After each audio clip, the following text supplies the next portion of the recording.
I don't know. Is this a good look for me? The out of focus look? I think this is my look. This is my new look. Slightly out of focus. Seems to make sense. It's very fitting. Can't ever seem to focus on one project at a time, apparently. Alrighty, so that having been done, is it going to try to refocus at any point? Come on.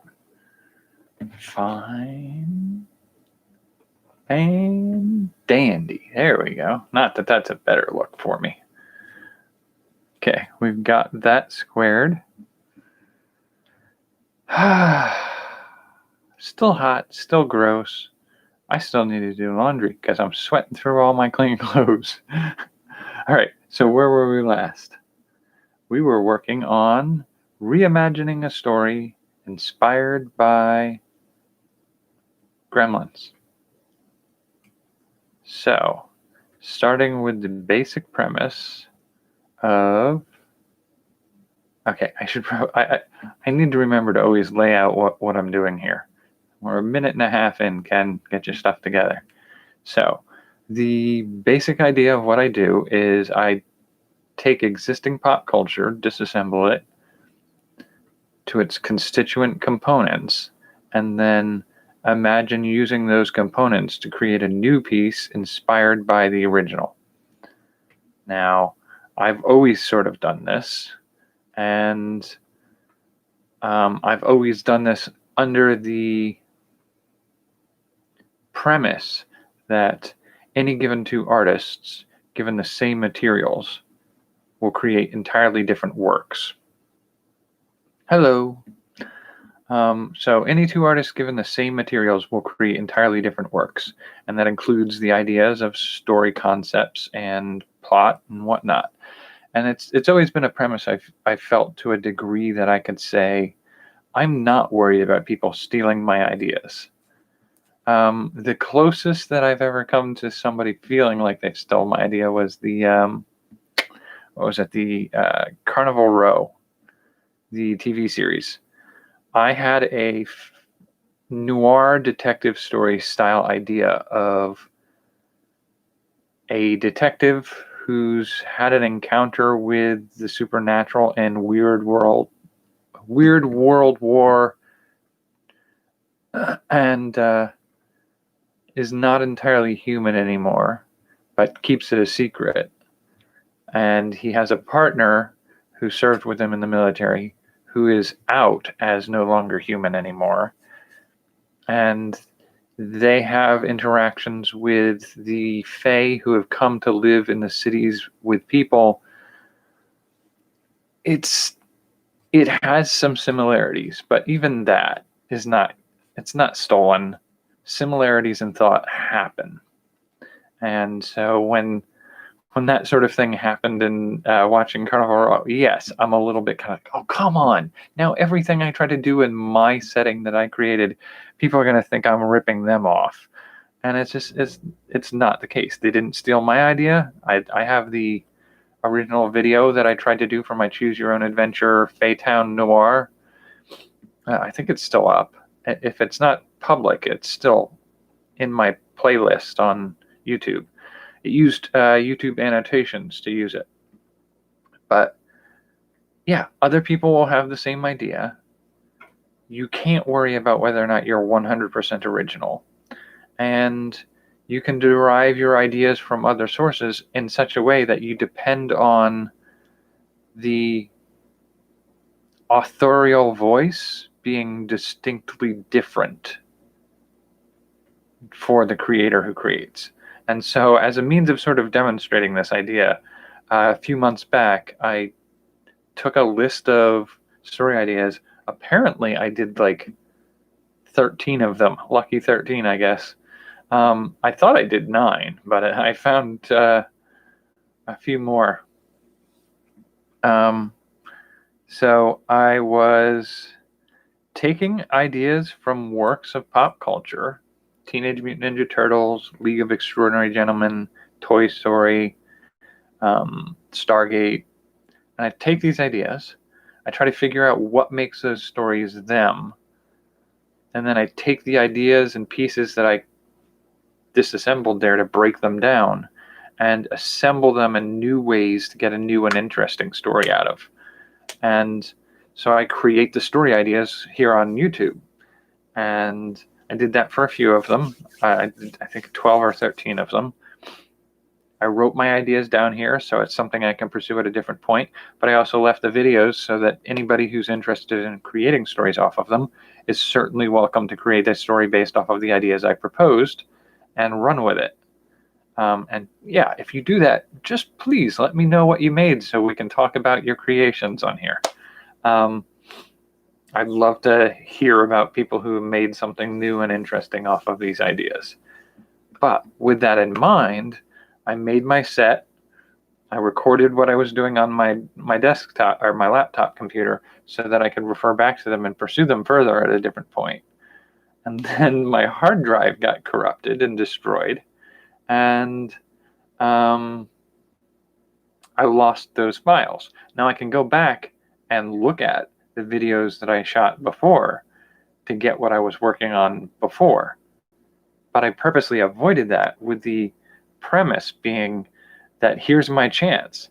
I get to take this exact same work and try to come up with a story inspired on it a second time without a clear recollection of what it is I did the first time. And the works are different. It's pretty clear as I went through them. I have no memory of what I did for. I do remember the first time we did Teenage Mutant Ninja Turtles. That one we did the Raven Sisters Detective Agency. And I think the first time we did League of Extraordinary Gentlemen, I think the one I liked the most was Creatures from the Island of Dr. Moreau. Second generation creatures from Island Dr. Moreau seemed to be human enough that they could blend into our society. And they're brought to the mainland to try to get the chance that their parents didn't get. And so that was sort of like X-Men, but Island of Dr. Moreau. And I kind of like that idea. What did we do this time for it? Do I have my notebook somewhere? I'm sure I do. Probably set it down somewhere, and I haven't a clue what I did with it. But I'm keeping hard copies now because I'm afraid of losing them on the computer. Yeah, we did a few different varieties. I had some interesting ideas, and I did it for 9 of them, which is the best I could remember that we did last time. And so once we finished those 9, I went back and took a look, and I discovered that, oh no, we did Gremlins, Matilda. What was the other one we missed? I've built a massive list since then. So Matilda's, Gremlins, Toy Story were the 3 that we didn't cover this time. And so I feel like for completeness sake, I should go back. And I think it was 2 days ago. A video I did 2 days ago, we revisited the idea of Gremlins. And I kind of dipped a little bit into Army of Darkness, where Ash confronts his evil reflection in the mirror. And he breaks the mirror, and so there are a bunch of mini hymns. And I also remember a piece of online fiction I read years ago where somebody basically was writing out a D&D story. And one of the booby traps they set for their characters in the story was a hallway full of funhouse mirrors, but magical funhouse mirrors that didn't just show you a distorted image of yourself. They showed you an alternate image of yourself. So what if you were an evil lord or a sorceress? And, each mirror shows you a different reflection. And if you touch those mirrors, it sort of swaps you with the reflection. And so there is a part of me that kind of likes a little bit of both of those ideas. At the end of the hallway of mirrors were the monstrous looking funhouse mirrors that if you try to get past them, the mirror images came out and tried to kill you. And so I got to thinking the idea of a story in which you did that, funhouse mirrors with distorted images of yourself, some of them physically distorted and some of them altered in such a way that they show you different than you are. And those reflections sort of haunting you in the funhouse mirrors, and maybe even being able to emerge from the mirrors. And if they emerge and you try to defeat them, you could potentially shatter them, and so they become little gremlins. So this is my spin on gremlins. It's not a pet that you get wet and it spawns more of itself. It clones itself. Mirrors are clones of an entity. Now, this is set up that the thing that it clones is you.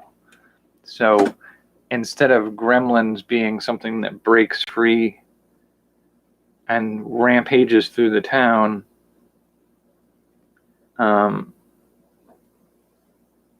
as just rabid creatures, this is a little more sinister in the fact that it's some of your reflected qualities, maybe ones that you bury or don't acknowledge, but exist within you. It's a true reflection of who you are inside.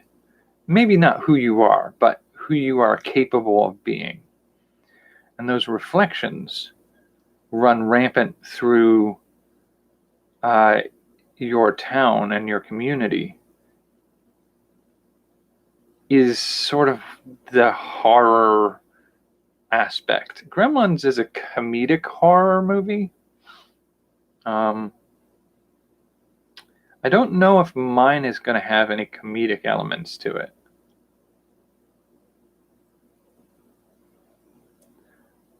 But I do feel like the idea, if we're going to do funhouse mirrors,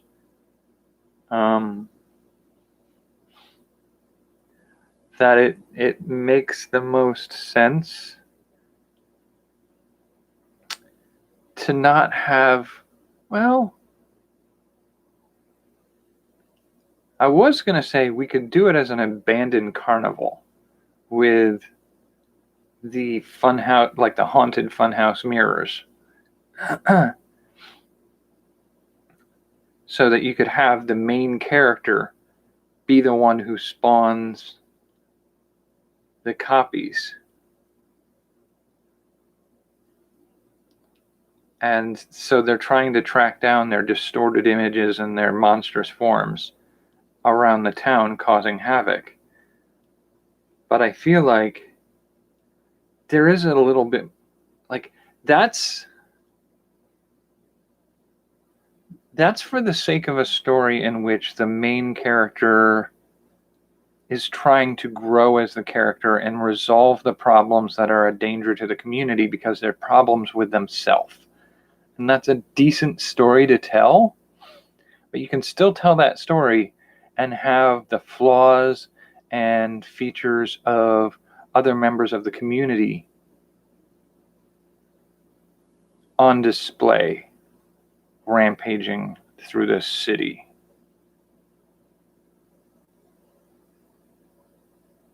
So you could do a Hall of Mirrors at a park, or maybe like a Halloween party.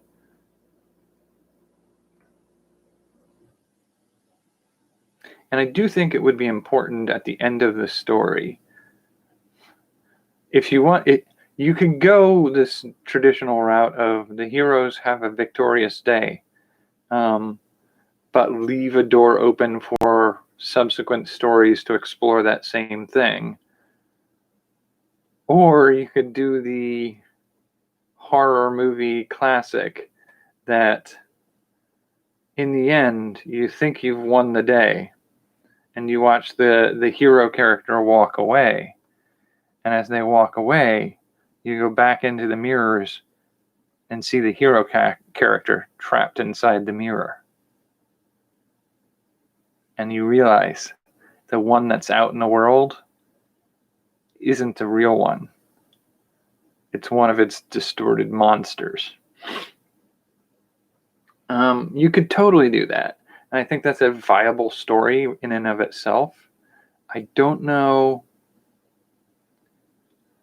I haven't really decided. And it's one of those things where, with the idea of the main character, the idea of growing as a character by overcoming and solving the problems that the reflection represents, I don't know what quality I want to be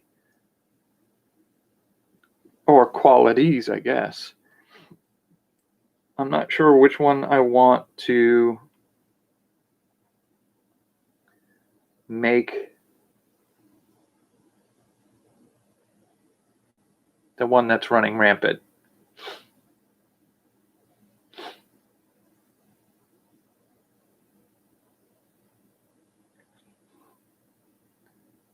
Okay, so instead of taking it from the premise of you have Billy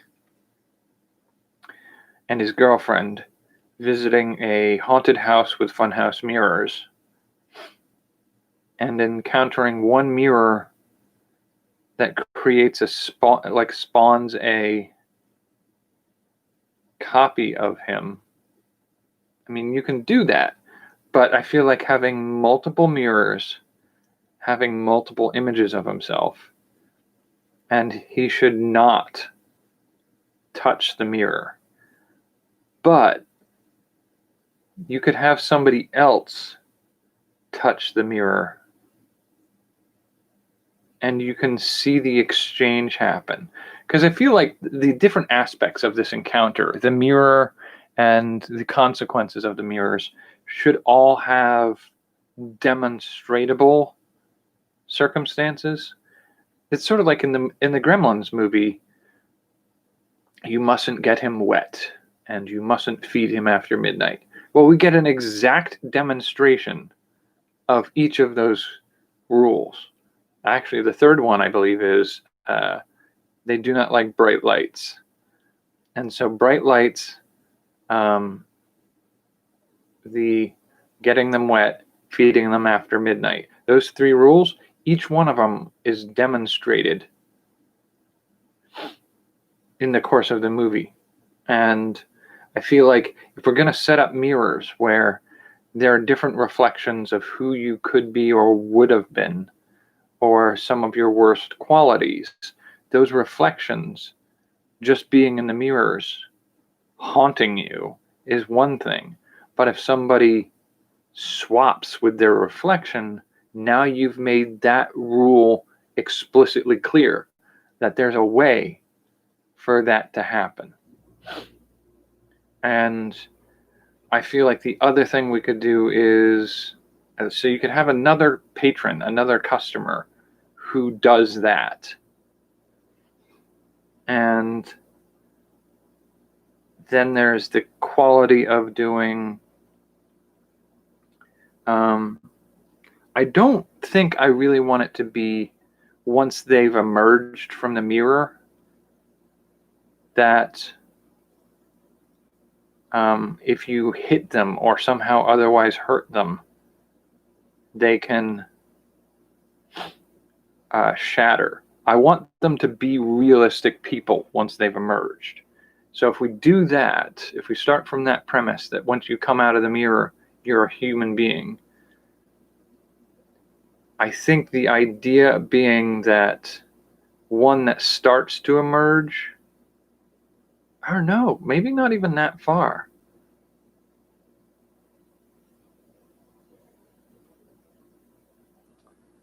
I feel like having having a mirror broken at some point and having the reflections be able to emerge from fragments is what's going to get you the little monsters.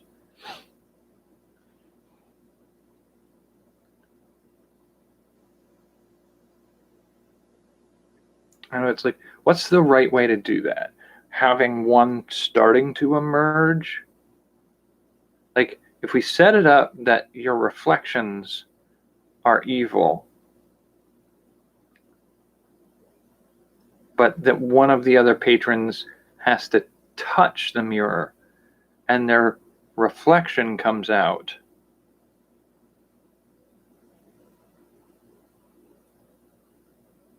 and is who they are, becomes human, but the person who they swapped with gets pulled into the mirror.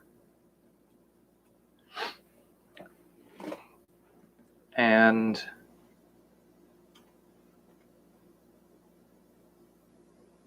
at that point, would it almost make more sense for the reflection that's emerged to want to break the mirror with their reflection in it?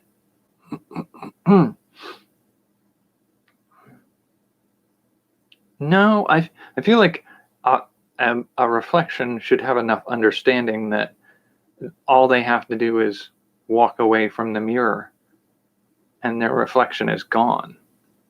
So the person that they're replacing would be gone if there's nothing to reflect from the interior.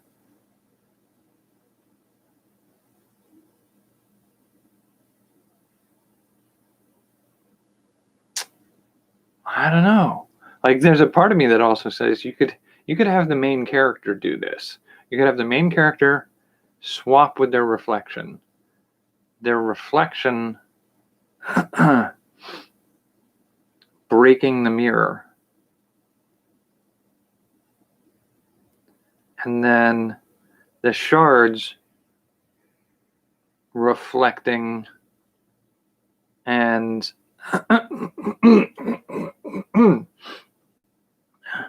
No. That doesn't feel quite right. Because at some point, I want it to be possible for the reflections to emerge, even if the person doesn't touch the mirror.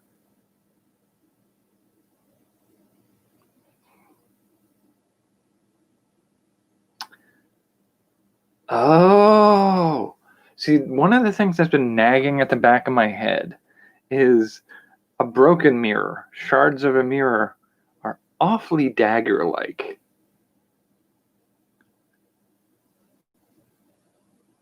So maybe it's not whether or not you touch it, like, maybe it's not you touching the mirror.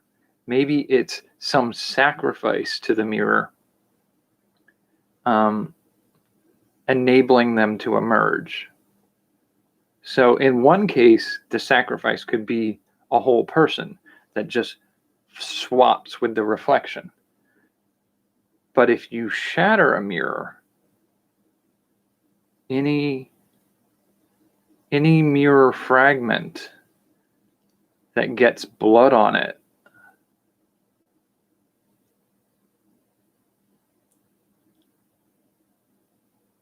that can release the image within the mirror.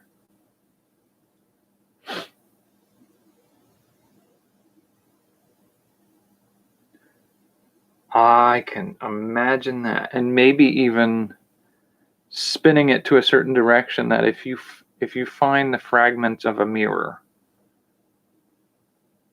and you reassemble them and then you pour blood over top of it so that the fragments meld back together, it becomes whole again. This is starting to sound a little almost Hellraiser-like. So if you take the mirror fragments, so you start with the main character going into a hall of haunted mirrors and seeing the distorted images within the mirrors. And the person in line ahead of them walking through the mirrors touches the mirror and is replaced with the reflection from that mirror. And that reflection from that mirror is a murderer wanting to put other people in the mirrors, or as an alternative, spill the blood of other people onto mirrors.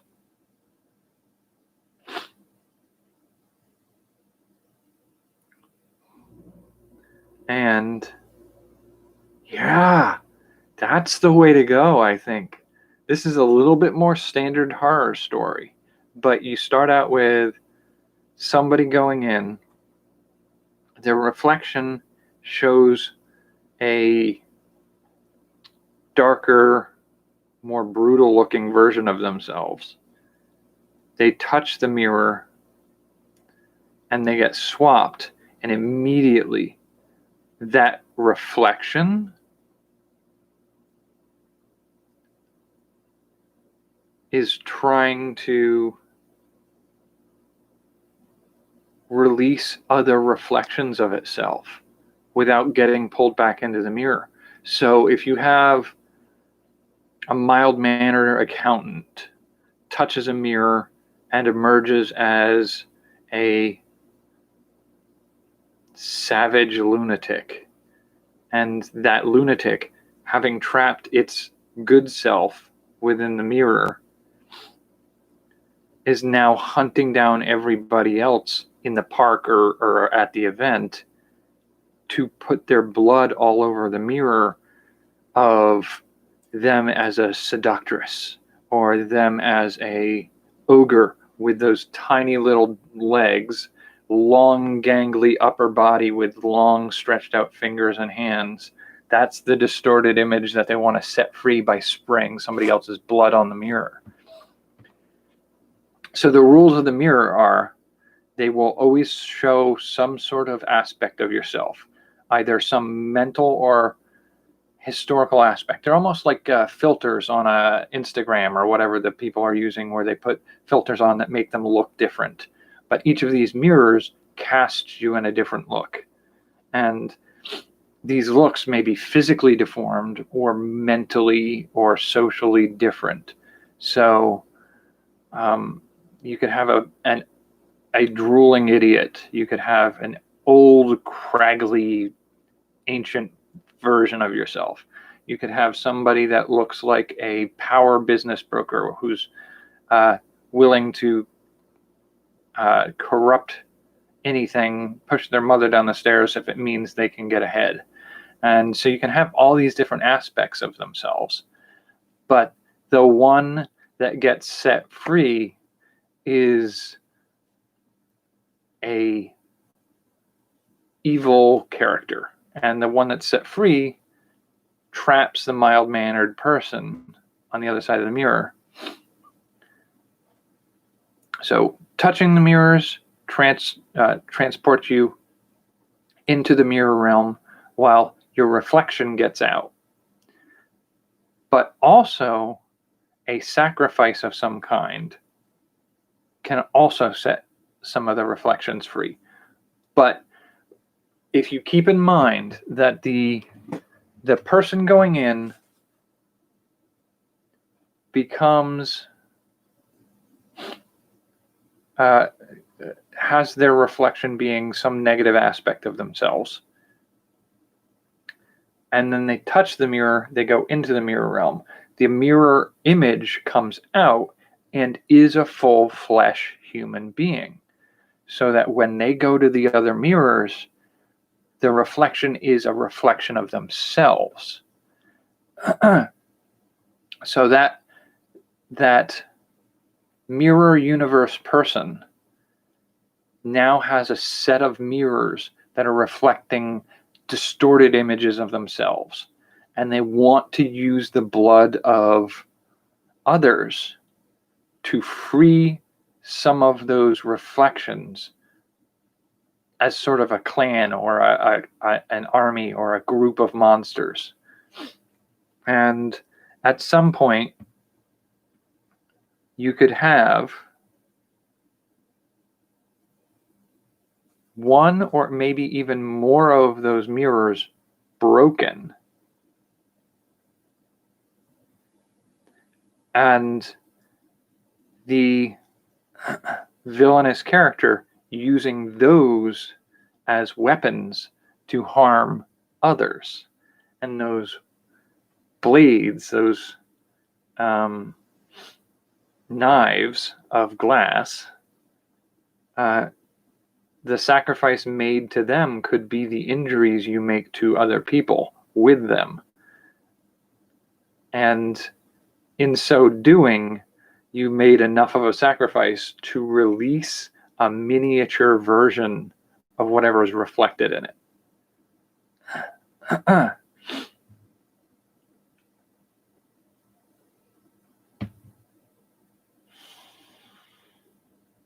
Maybe even its own mirror. Oh, yeah. So, mild-mannered accountant gets pulled into their mirror, and the villainous reflection breaks the mirror and uses the shards to make little monstrous versions of whomever they kill. Oh, that's kind of good. I kind of like it. Oh man, that could be fun. I think that works pretty well. And I think its roots are so far hidden that you'd be maybe hard pressed to equate it to gremlins, especially.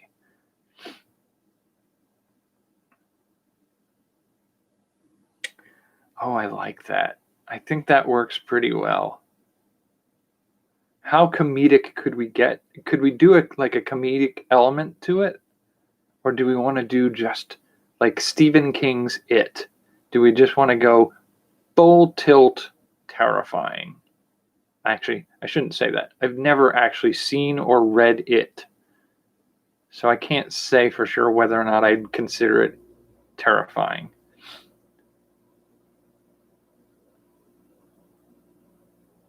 And Gremlins has a comedic element. Heck, I think most of those kinds of things around the same time have a comedic element. So Critters, comedic elements.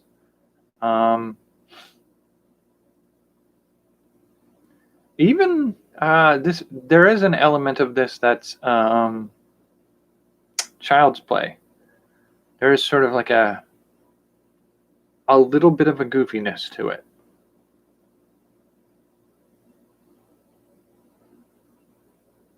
But that one's a little more straight up scary.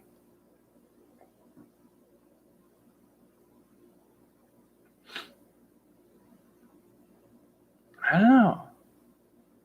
I'm not sure what the right direction to take for that is. And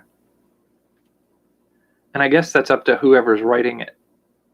So, like I said, as one of the qualities of two artists given the same material will create different stories, somebody else might prefer a more comedic approach to that, whereas I might favor a more straight horror fiction version. And I think either way is valid, and I shouldn't restrict it by choosing one or the other necessarily. I may play with that a little bit more in the future. But I think that's really the summary we're coming to at the end of tonight. I do think we still have Toy Story and Matilda left. I think I have an idea for Toy Story that I want to play with tomorrow night.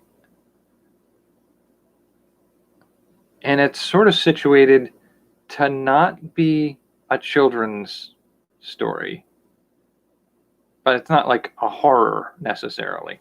I had a crappy day the other day. I was in a lot of pain. I was very tired. I was in a piss poor mood. Everything I did went wrong. and it just kept piling up. And so it set my mood in such a direction that I play with this stuff in the back of my head during the day. I was sitting there going like, okay, so what do I do for Gremlins? What do I do for Toy Story? What do I do for Matilda? What kind of story should I do for these things? And I was thinking at one point of doing what's another sign of growing up and growing out of a certain lifestyle or something, because Toy Story was growing out of your toys. So what else could you do? And I sort of happened on this idea of maybe doing bicycles, like the tricycle you had as a kid, followed by a mountain bike or whatever when you were a teenager, and then moving on to a more exercise-based bike as you get older. But I wasn't really sold on the idea. And then in the midst of my crappy mood, I just had this idea of exploring the idea not of childhood's end, but more of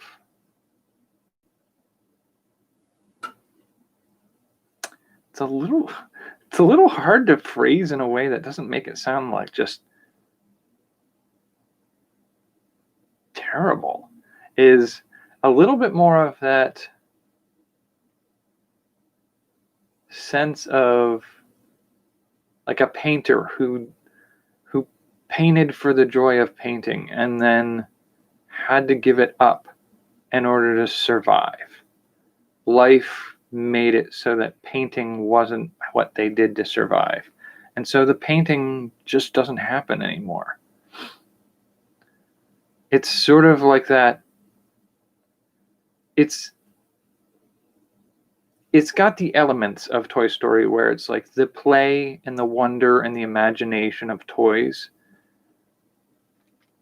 being given life beyond that time period in a human being's life. And I kind of like the idea of exploring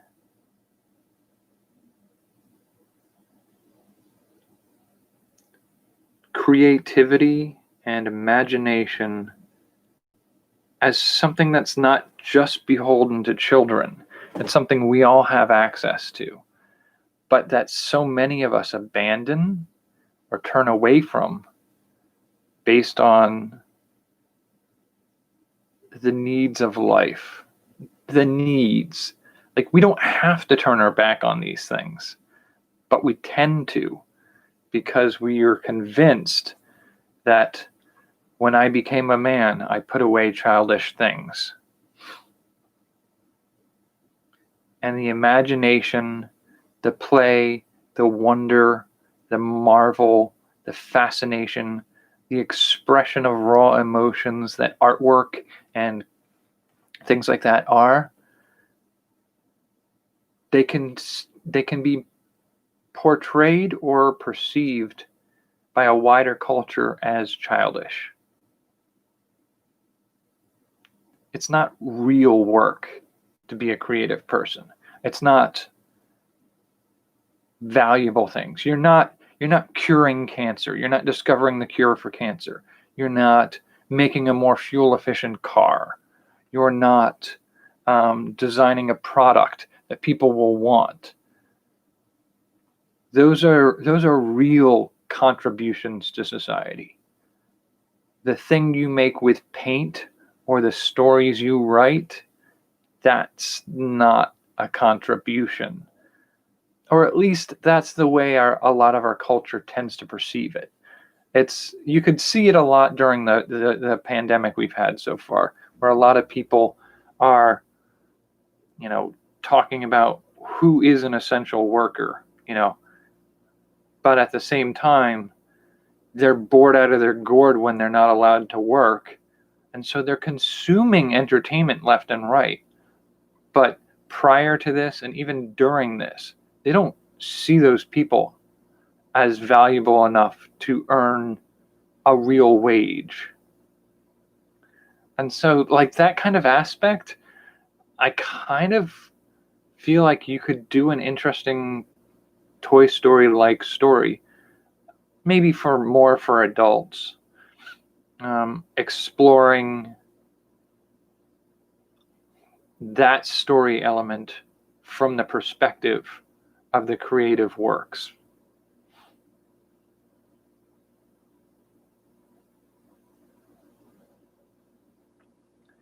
Sort of, I have to find a better way to figure it out, because that's just the beginning of an idea. How we express that in the storyline and the prompt, like, is it sculpture? Is it paintings? Is it written stories? Is it poetry? I think it's a little harder to do abstract works for this idea, but the fine tuning of how we're actually going to pursue that, I think, is something I'll cover tomorrow, provided I can get on here tomorrow. We'll find out. I hope I can. But until then, take care and have a good night. It's kind of late. I got to do a load of laundry. I got a lot of things to do. World's a crazy place. Stay sane in a crazy world.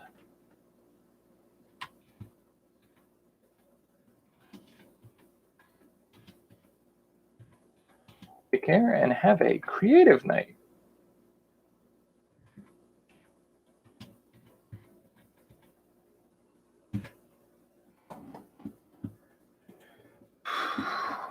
Gonna turn the AC on because it's too dang warm in here.